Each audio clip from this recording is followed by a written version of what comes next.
O Museu de Arte Moderna de São Paulo foi fundado por Titilo Matarazzo, em 1948. No mesmo ano da fundação do Museu de Arte Moderna do Rio de Janeiro. Ambos tiveram como inspiração o MoMA, de Nova York. Um primeiro deleite para quem chega aqui, para além do próprio passeio pelo Parque Ibirapuera, é o Jardim das Esculturas de Burle Marx, com obras expostas a céu aberto. Desde sua criação, tem como mote apresentar a produção nacional ao público, discutindo o que é, atualmente, arte brasileira. O MAN nem sempre ocupou este lugar. Sua história está permeada por uma série de mudanças em relação à sua sede e à sua direção. O edifício, abrigado sob a marquise do conjunto arquitetônico projetado por Oscar Niemeyer em 1954, foi adaptado e reformado por Lina Bobardi em 1982 para abrigar o museu. Proteção e ponto de encontro. A marquise era elemento fundamental na proposta de Niemeyer. Era especificamente ela que promoveria a articulação entre todos os edifícios do conjunto. Penso que esta deixou há muito tempo de ser uma ligação entre as partes e de alguma forma se tornou independente. Um grande espaço público coberto, um vazio, que curiosamente é um dos lugares mais ocupados e diversos do parque. Com a criação da Bienal Internacional de São Paulo em 1951, a coleção do MAN, até então formada apenas por obras modernas e internacionais, é ampliada. Para além das doações e compras feitas pelo museu, muito dessa ampliação se deve aos prêmios outorgados nas 6 primeiras edições da Bienal. Em 1962, a Bienal, transformada em fundação, separa-se do museu. No ano seguinte, Titilo Matarazzo toma a decisão de romper com os demais sócios do MAN São Paulo. Suas coleções, pessoal e conjunta com sua esposa, Yolanda Penteado, são doadas à USP. O MAN, praticamente sem acervo, precisou se reinventar. As políticas de formação da coleção do museu foram redefinidas e o Museu de Arte Moderna passou a se posicionar cada vez mais como um museu de arte contemporânea. As premiações dos panoramas, realizadas a partir de 1969, com a intenção de apresentar o melhor da produção nacional da época, se revelaram fundamentais nesse processo. A nossa visita começa com uma obra exposta na 36ª edição da mostra, que tem como proposta uma nova perspectiva, mais plural e ampla, do sertão.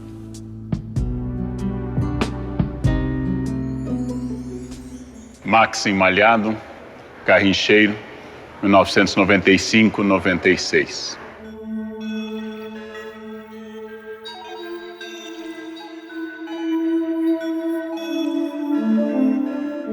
O autor nasceu no sertão da Bahia em 1967, fez educação física e artes, mora no litoral e traz nessa obra o cipó trançado, obra de resistência, remetendo ao ninho dos pássaros do semiárido, remetendo à proteção, remetendo à resistência típica do sertão. A obra também faz uma referência ao garrancho, ao galho torto da árvore. O garrincheiro aqui é uma casa, é um útero, é um ninho, e a própria questão central do sertão, a sobrevivência, dobrar-se mas não quebrar, ser fustigado, ser atacado, ser totalmente entortado e resistir e continuar existindo.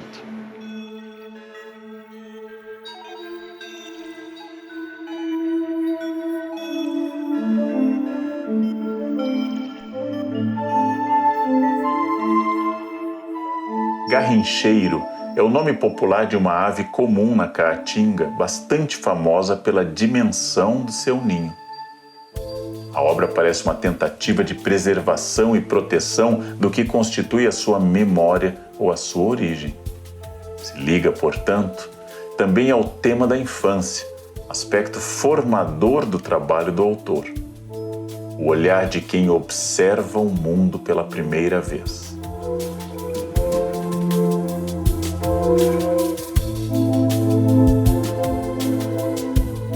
A origem da palavra curador vem do latim curator, que significa aquele que cuida ou zela por algo.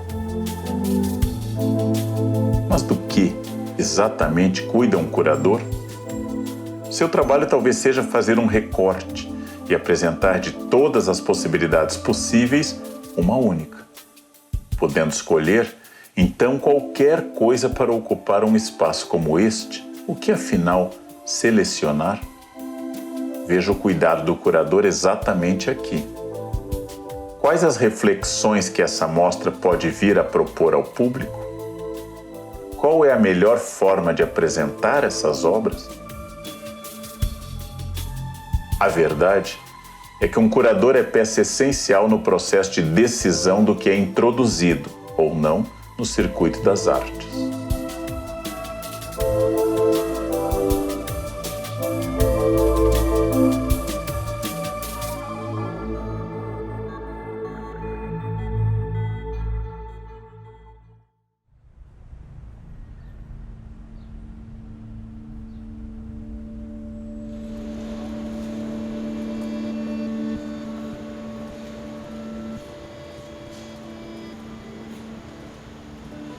Randolph Lamonnier, 2019, A Casa de 2 Andares sonhada por minha mãe no início dos anos 1990.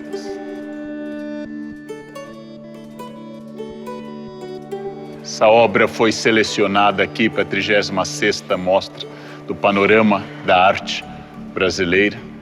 Lamonnier é um artista mineiro e utiliza a técnica do bordado, da sobreposição de tecidos, da costura, faz um patchwork, faz uma espécie de colcha afetiva, no qual alguns elementos remetem ao doméstico, ao materno, ao cuidado, cachecóis dos lados. E aqui ele retrata o sonho da mãe de uma casa de 2 andares, ou seja, uma casa mais espaçosa, com uma chaminé bordada, uma casa que representa esse lar, esse aconchego, o materno, uma cidade industrial como Contagem.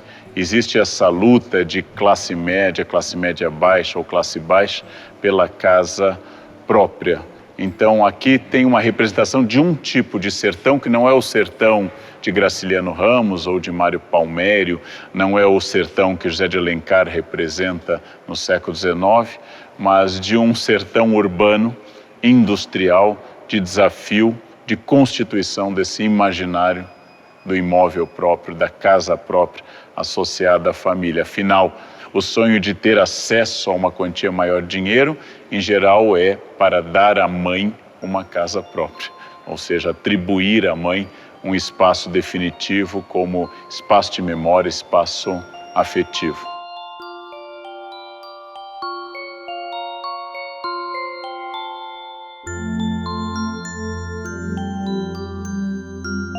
Em muitos lugares, como nos Estados Unidos, existe uma colcha de família que cada geração borda um quadrado e vai acrescentando uma história familiar. No Brasil, não é uma tradição registrar a história da família em uma colcha, mas a tradição do bordado, a tradição mais ampla dos parangolés, a tradição de você fazer uma narrativa através de um bordado ou uma característica de representação através do bordado, ela é muito interessante. É aqui descritivo quase de arte naif, de arte popular, despojada, representando uma ideia de felicidade cristalizada nessa representação. Em um dia de sol, com um lindo jardim, com cores vibrantes, com uma moldura de tecidos afetivos, floridos, com botões pregados, com uma espécie de pequena manta ou cobertor bordada em pontos longos, se refaz o imaginário da mãe e se percorre esse caminho de uma dor, talvez, de uma dor de uma aquisição não feita, ou de uma dor de um ressentimento de não ter acesso à casa própria, e se transforma isso em uma obra de arte. As palavras mãe e casa têm destaque especial e parecem se ligar em uma relação de semelhança ou alteridade. Quantos filhos no Brasil não são criados apenas por suas mães? E uma casa representa estrutura, conforto, qualidade de vida. E quanto essa representação muda dependendo da classe social? Esses materiais são acessíveis, reutilizados, reaproveitados, comuns quando olhamos para a arte popular. A maleabilidade de criar soluções com o que está à disposição. O sertão chega à cidade grande e é na periferia que ele se estabelece, a margem invisível.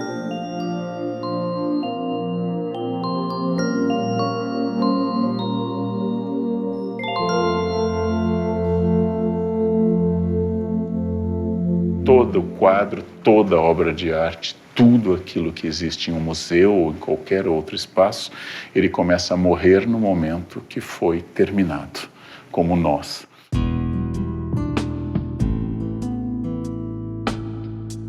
Nós temos o privilégio aqui nessa sala técnica do MAM de conversar com a Cláudia Falcon, que dirige esse setor.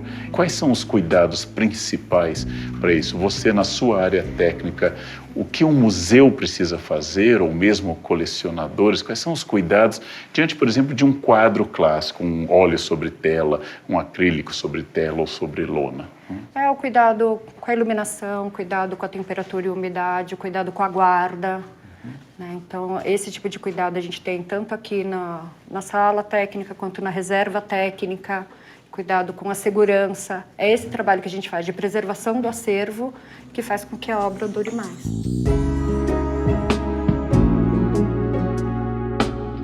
Tivemos o privilégio de ver o panorama da Mostra da Arte, mas seria uma falha se a gente também não aproveitasse o acervo do próprio Museu de Arte Moderna.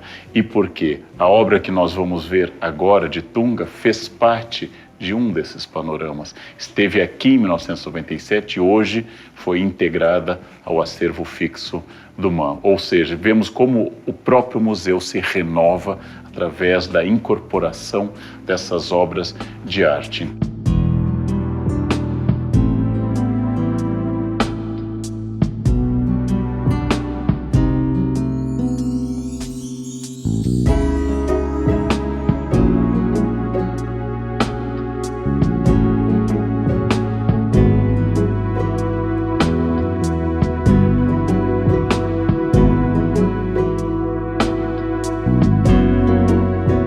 Rigor, a monotipia, ou seja, a obra única, que só teria uma versão, aqui nós temos duas versões, como se fosse um díptico, ou seja, de uma única fonte, ele produz duas obras em crayon aqui sobre papel.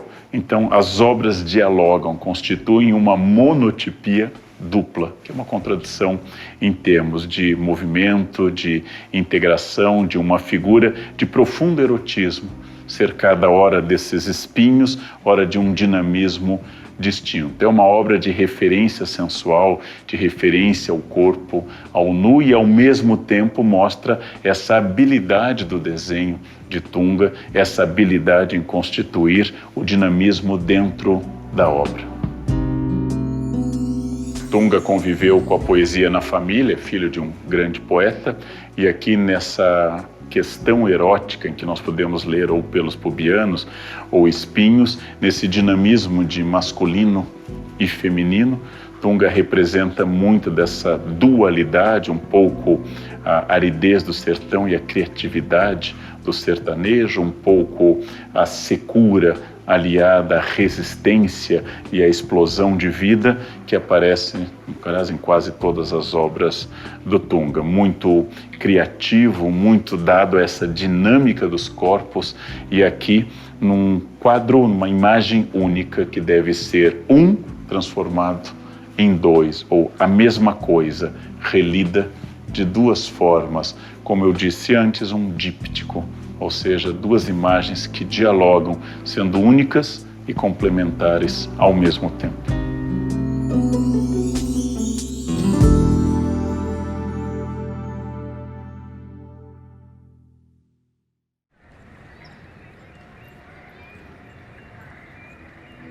Qual é a definição do termo moderno? Há quem coloque que moderno envolve uma questão temporal relacionada às guerras mundiais. Mas, independente de conceito e semântica, o fato é que a palavra moderna é usada até hoje como sinônimo de avanço, de algo ou alguém à frente do seu tempo. Neste sentido, a palavra moderno pode vir a ser sinônimo de contemporâneo e ser absolutamente atual. Talvez o ponto central seja exatamente este: questionar e tentar entender como a obra se posiciona e se relaciona frente à realidade de sua época.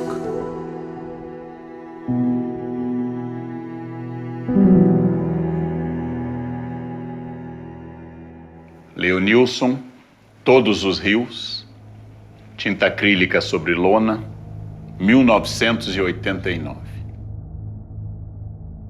Leonilson teve uma carreira muito rápida, faleceu precocemente, e essa obra deste genial cearense reconhecido após a morte não causou o impacto ainda em vida que ele tem hoje no panorama artístico brasileiro, faz tanto um registro hidrográfico, ou seja, nomes de rios reais, por exemplo, rios do estado de São Paulo, como também faz um registro afetivo, um registro simbólico. Os rios que saem desse centro que representa talvez uma boca, porque a frase diz todos os rios levam a sua boca, ele faz um registro simbólico, um registro poético. Aqui à esquerda, a única parte em que o azul, já que são todos os rios, destaca um lago, o Desejo. Confusão. A palavra Tietê separada, Tietê, fala mansa, olhar fundo, ao lado do rio Turvo, ao lado do rio Pardo. Essa riqueza, esse dinamismo da obra, a cor forte da tinta acrílica, a superfície áspera da lona, faz uma composição muito rápida, muito dinâmica, muito atrativa pelo contraste de cores e típica do talento deste genial Leonilson. A falta de preocupação de simetria bilateral e ao mesmo tempo haver um sentido, quer dizer, o quadro tem uma centralidade, que o lago é unido à boca pelo único braço de rio que não tem nome. O desejo se liga à boca e não pode ser dito. Leonilson representa também uma cena quase de um esquema biológico, um esquema corporal, como se nós tivéssemos aqui uma capilarização do imaginário dele, ou seja, como se tivéssemos veias, artérias, capilares que se estendem ao longo do quadro de um centro de desejo, rios, hidrografia, água, sertão, seca, um lago imaginário, o desejo, a boca, a expressão de tudo que sai da boca como uma espécie de legenda. Uma gramática sentimental e um legado, um testamento do que irrigou a vida de Leonilson. O que acontece com uma obra, Cláudia, que acabou de chegar ao museu? Nessa obra, o que vocês já identificaram, por exemplo, que vai merecer mais cuidado, ou há riscos, ou há questões a serem levantadas, especificamente um acrílico sobre lona? Alguns furos, algumas manchas, o estado de conservação geral, alguns desgastes, para que a gente possa prever uma conservação a longo prazo da obra. Você tem uma experiência que o público não tem. O público vai ver essa obra exposta do Leonilson, vai analisar a criatividade. Você tem quase que uma função aqui de médica. Você vai examinar o corpo nu em cima da mesa, sem a mesma poesia do público que vai ver. Como é que você pensa? O que lhe passa pela cabeça quando você está sozinha em uma sala com essa chance de proximidade física com grandes obras de arte, né? É um momento único, é um privilégio você poder estar frente a frente com uma obra e diante de detalhes que, ao longo do tempo, como a gente olha a obra diversas vezes, só você consegue captar. Sim. Né? E é o momento de uma pausa, porque às vezes numa exposição onde muita gente está tão preocupado em fazer um selfie com a obra e de mostrar para o outro e não necessariamente estar naquele contato com a obra, aqui no dia a dia, no momento, numa sala, sozinha, a gente tem outro momento de reflexão com a obra.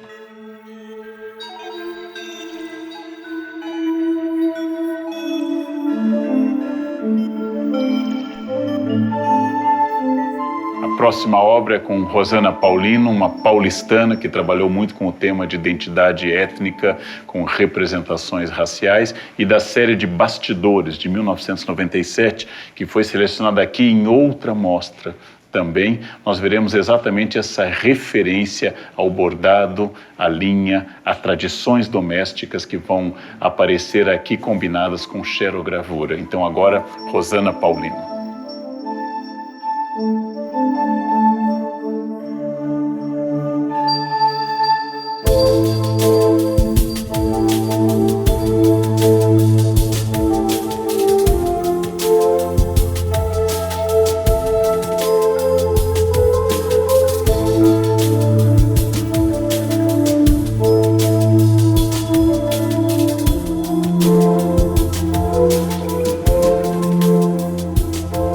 Bastidor é o nome desse suporte para o bordado tradicional, e ao invés de colocar apenas o bordado tradicional, Rosana Paulino coloca a imagem de mulheres negras e faz por cima dessa imagem um bordado de fios, um emaranhado de fios, fazendo referência a pessoas que não têm voz, pessoas que não têm presença ou não são vistas ou são tapadas pela questão do preconceito e da visibilidade social. A série Bastidores trabalha um pouco do racismo da sociedade brasileira, trabalha um pouco da invisibilidade da mulher negra, trabalha um pouco da questão da identidade étnica através da aplicação do bordado sobre a figura da xerografia. Uma artista paulistana, mulher e negra. A maioria da população brasileira é formada de mulheres. A maioria da população brasileira é formada de afrodescendentes.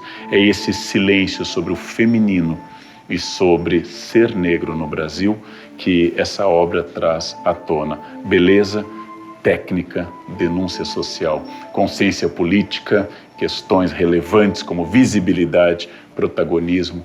Então, tudo isso reunido num tipo de proposta artística que encanta, faz pensar e ainda ajuda a transformar uma característica terrível da sociedade brasileira, que é a herança pesada de 488 anos de escravidão. A arte fala politicamente quando ela diz algo claramente como aqui, ou quando, pelo contrário, ela cala sobre algo e se torna uma arte decorativa. Ela se torna também política pelo silêncio.